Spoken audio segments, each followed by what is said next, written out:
Allô tout le monde, c'est Marie. On est en après-midi, donc je ne sais pas si vous allez être capable de m'écouter live, sinon j'espère que vous pourrez le réécouter. J'espère que vous allez très bien. Aujourd'hui, on parle tel que promis de 3 énergies subtiles présentes à l'intérieur de votre corps qui sont Prana, Tejas et Ojas et qui sont à travers des canaux subtils partout dans votre corps tel que l'enseigne l'Ayurveda. Alors, puis les canaux subtils, ils s'appellent les nadis. Et ce qu'enseigne l'Ayurveda, c'est qu'il y en a 72 000 qui représentent votre corps subtil ou encore votre corps astral. Donc, ces énergies-là sont reconnues en yoga et en Ayurveda. Et aujourd'hui, on fait juste une petite introduction parce qu'elles sont super importantes. Elles gouvernent votre corps subtil et c'est les pendants subtils des doshas Vata, Pitta et Kapha. Alors, pour vous situer un petit peu, Vata, c'est air et espace, c'est le corps physique, c'est l'énergie grossière de ce dosha-là, qui, certaines d'entre vous, l'avez comme dosha primordial. Donc, les doshas, c'est les 3 constitutions qu'on étudie et qu'on reconnaît, là, typiquement en Ayurveda, comme étant 3 profils de constitution et c'est les tendances de naissance. Donc, le Prakriti qu'on va aller regarder. Et le Prakriti est habituellement exprimé en pourcentage. Donc, le total des 3 doshas qu'on a tous à l'intérieur de nous représentant 100%.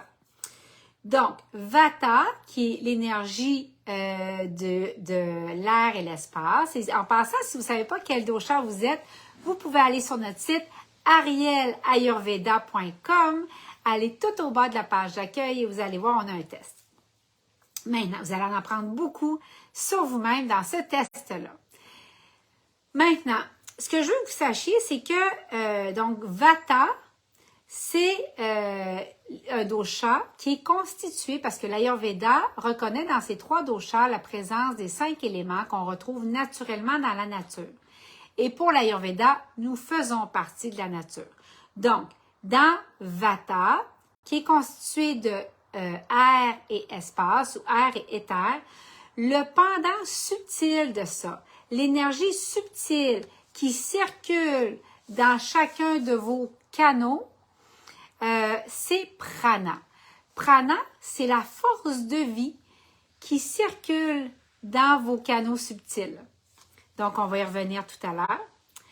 Le dosha Pitta, qui est composé de feu et un petit peu d'eau, un petit peu d'huile selon certains textes, c'est le feu de la digestion et du métabolisme dans le corps.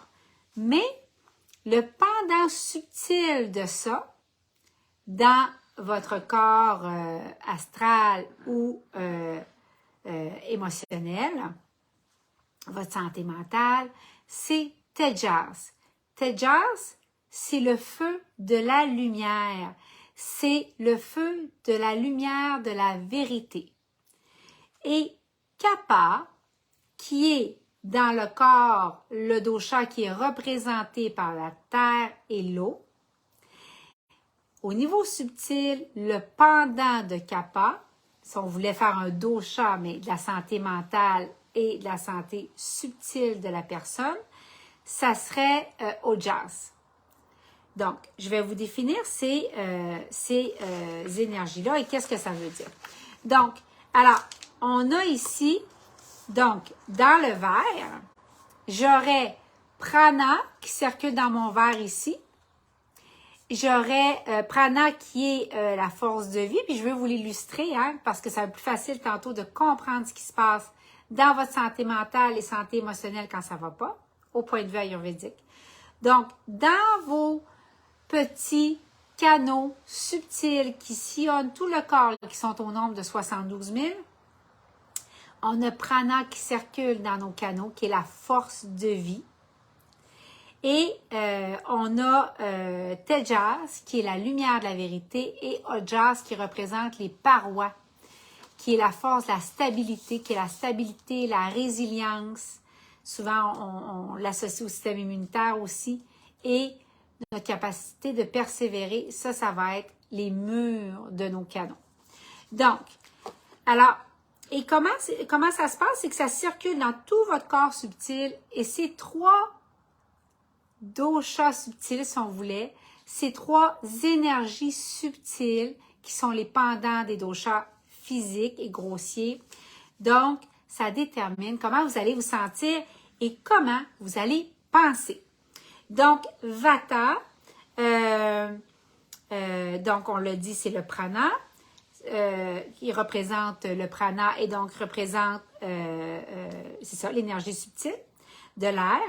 Et on a Pitta, qui est représenté par Tejas, l'énergie subtile du feu, et Ojas, qui est représenté, Kapha, qui est représenté par l'énergie subtile de Ojas.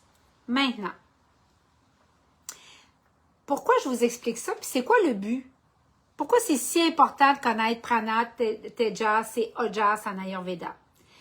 Parce que au niveau de votre corps astral, au niveau de votre santé émotionnelle, psychologique, mentale, c'est comme 3 curseurs pour le praticien ayurvédique. Alors, ces 3 curseurs et le but, parce qu'ils interagissent ensemble, puis ils vont déterminer comment vous pensez puis vous sentez, c'est de les maintenir en équilibre. Ces 3 forces-là doivent être équilibrées en tout temps et au même niveau. On veut les ramener constamment au même niveau. Donc, quand ça fonctionne bien, qu'est-ce qui se passe? Vous allez ressentir la santé, vous allez ressentir une paix d'esprit. Et quand ça ne fonctionne pas bien, vous ne serez pas en santé optimale et vous n'aurez pas la paix d'esprit. Donc, prana, on va les définir un peu plus. Prana, c'est la volonté de vivre, c'est l'excitation à propos de la vie c'est l'expérience à travers votre corps subtil de ça, qui va aller se traduire aussi dans votre esprit. Tejas, quand Tejas va bien, vous allez être curieuse à propos de découvrir la vérité, mais pas incisive, pas intense. Juste une belle curiosité sincère à propos de trouver la lumière, de trouver la vérité des choses et de connaître ce qui est vrai. Quant à Ojas, c'est la capacité de vous sentir contenté. Quand ça va bien, vous allez être comblé dans votre vie. Vous allez être contente de votre vie, puis juste aimer votre vie. Donc, alors, quand Prana, Tejas et Ojas sont toutes à leur place, vous allez être excité de vivre, vous allez vouloir connaître ce qui est vrai dans votre vie et vous allez vous sentir généralement comblé. Donc, le but, c'est de les maintenir, je vous disais, tout au même niveau, mais qu'est-ce qui peut arriver? Il peut arriver qu'à un moment donné, vous ayez plus de prana, puis que Tejas et Ojas soient plus bas. Ça crée un problème. Si prana, Tejas et Ojas sont tous bas, on a un problème. Si Tejas est haut, puis les 2 autres sont bas, on a un problème. Donc, voyez-vous qu'il y a plein de permutations possibles qui vont créer des sentiments et des émotions comme la peur, l'inquiétude, la nervosité, l'anxiété, la fébrilité, la colère, le ressentiment, la jalousie, l'attachement, la deuil, la tristesse. Toutes ces émotions-là, et les positives aussi, c'est comme ça que c'est compris par un praticien ayurvédique. Le praticien ayurvédique, par exemple, dans votre consultation initiale avec lui ou elle, c'est d'une durée de 2 heures typiquement, et il y a une raison pour ça. C'est parce que vous allez parler de vos relations, vous allez parler de comment vous êtes satisfaite dans votre vie, dans vos relations, dans votre travail, vos émotions en général, etc. Et pourquoi tout ça va être couvert en plus de la santé? C'est parce que on va déterminer où sont ces énergies subtiles-là dans votre corps astral, votre corps énergétique, et comment vont vos nadis. C'est hyper important. Et je vais vous expliquer encore plus en détail pourquoi c'est hyper important.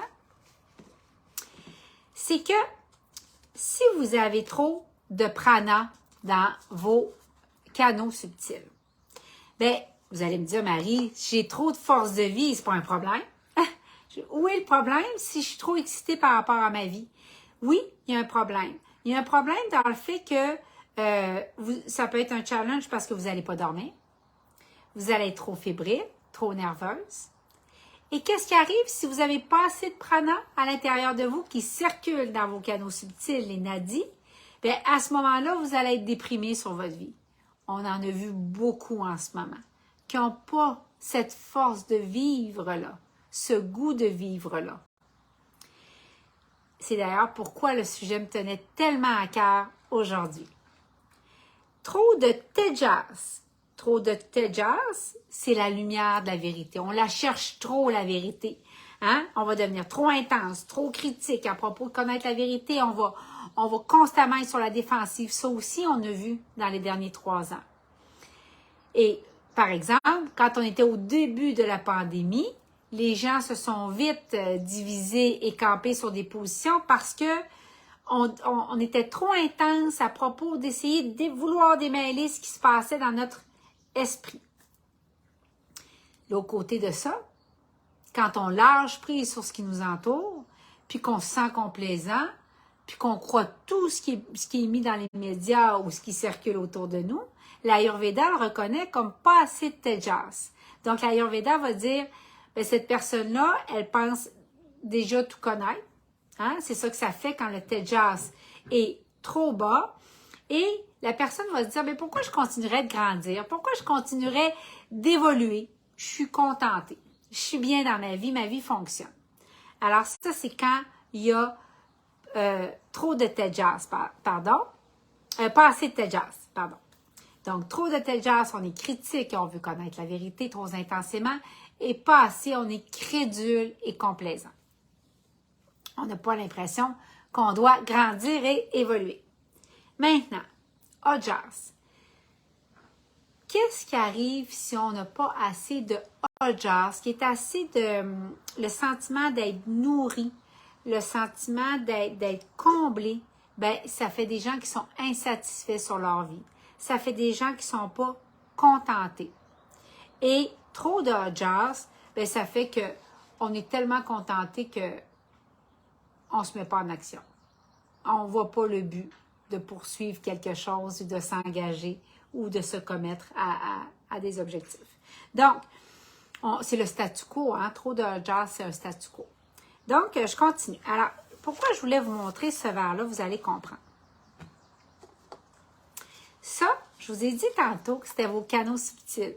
Je vous ai dit tantôt que ça, si on les voyait à l'œil nu, mais on ne les voit pas, ça serait un des 72 000 canaux qui est à l'intérieur de votre corps et qui transporte l'énergie subtile de cette force de vie-là, de la lumière de la vérité et du contentement, de la solidité, donc la stabilité. Alors, si ça, c'est vos canaux subtils, vos nadis, qui transportent tout ça, on va dire à ce moment-là, dans mon analogie, que prana et tejas circulent ici et ojas, selon l'Ayurveda, c'est les murs des nadis. C'est la paroi des canaux. Donc, qu'est-ce qui va se passer? Si prana est trop élevé, si la force de vie circule trop fort et vous êtes trop excité à propos de votre vie, ça va assécher l'air, va assécher les murs de vos nadis. Qu'est-ce qui arrive si le feu de tejas, si vous êtes trop intense puis critique à propos de rechercher la vérité dans votre vie au niveau émotionnel et mental, les murs qui contiennent la lumière de la vérité, ojas, eux ça va brûler les murs, le feu de la vérité. Et qu'est-ce qui arrive quand la force de vie, donc l'excitation à propos de notre vie et l'intensité de vouloir trouver la vérité, les deux sont trop intenses dans nos canaux subtils, les nadis se rupturent. Alors, prana et tejas se répandent partout, ojas est rupturé. Et à ce moment-là, qu'est-ce qui se passe? vous allez vous retrouver à perdre le goût de vivre, perdre le goût de connaître ou de chercher la vérité. Et vous allez vous ramasser à perdre toute forme de contentement et de satisfaction par rapport à votre vie. Jusqu'à un état de psychose. Donc, quand on parle de mental breakdown, en anglais par exemple, ben, c'est ça qu'on parle. Quand on parle « j'étais dysfonctionnel » ou « je suis plus fonctionnel », c'est souvent ça à quoi on fait référence. Donc, les nadis sont rupturés et là, on va devoir, selon l'Ayurveda, traverser un moment de réparation. Ça se fait, mais c'est pas facile, mais ça se fait en Ayurveda. Donc, alors, on a connu ça. On a connu des moments dans les dernières années où on perdait le goût de vivre, prana trop bas, où on croyait tout, hein, on avait juste envie de lâcher prise puis se mettre à croire n'importe quoi, c'était trop compliqué de trouver la vérité, ou encore, on s'est mis à vouloir défendre notre vérité, mais tellement intensément que ça l'a brûlé, le système immunitaire. Ça l'a brûlé votre stabilité émotionnelle et mentale. Et quand le contentement n'était pas assez élevé, ben, les murs se sont défaits aussi. Alors, quand on est juste en pleine insatisfaction constamment de sa vie, ça touche au canaux subtil de notre corps astral.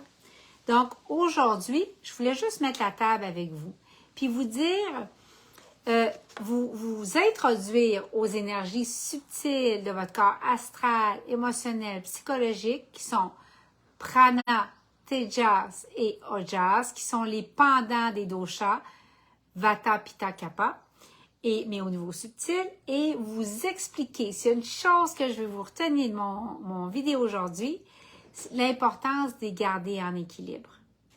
Fait que commencez à porter attention à ces énergies-là subtiles à l'intérieur de vous, parce que dans la vidéo numéro 2, sur le même sujet, là, on va regarder qu'est-ce qui arrive quand un est bas, les autres sont élevés, quand ils sont tous bas. Donc, comment on joue avec ces curseurs-là au quotidien et comment on peut s'aider quand justement ça bouge pour revenir à un état où on se sent équilibré dans notre tête, dans notre corps et où on connaît une paix d'esprit. Donc, voilà. Et j'espère que ça vous aura aidé énormément. À un moment donné, je parlerai de la dépression aussi au niveau ayurvédique. C'est extrêmement fascinant. Ça m'a été demandé et ça viendra aussi. Donc, j'espère que ça va vous avoir apporté un pas plus loin et j'ai bien hâte de vous retrouver dans la prochaine vidéo. Merci de partager et si vous ne connaissez pas vos doshas, je le répète, allez sur arielayurveda.com. Au bas de la page d'accueil, vous pouvez prendre 10 minutes pour vous. Vous allez adorer, ça va vous faire découvrir cet univers-là, puis vous allez en apprendre plus sur vous. Et aussi, l'autre chose que je veux dire, vous pouvez vous abonner à notre infolette. Hein? Il y a souvent de l'information importante là-dedans, les soldes, les préventes. Et puis, on a des nouveautés qui s'en viennent, j'en dis pas plus. Mais j'ai un nouveau rituel pour la peau, pour les femmes. Beaucoup de femmes en ménopause vont raisonner à mes propos concernant ce rituel-là. C'est mon bébé. J'ai tellement hâte de vous le partager. Vous n'avez pas idée, mais ça s'en vient, je dirais, d'ici 10 jours. Et voilà. Donc, merci. Je suis contente que vous avez apprécié. Je vous souhaite la plus belle des journées et peut-être au plaisir de vous voir ici, en personne. Bye bye!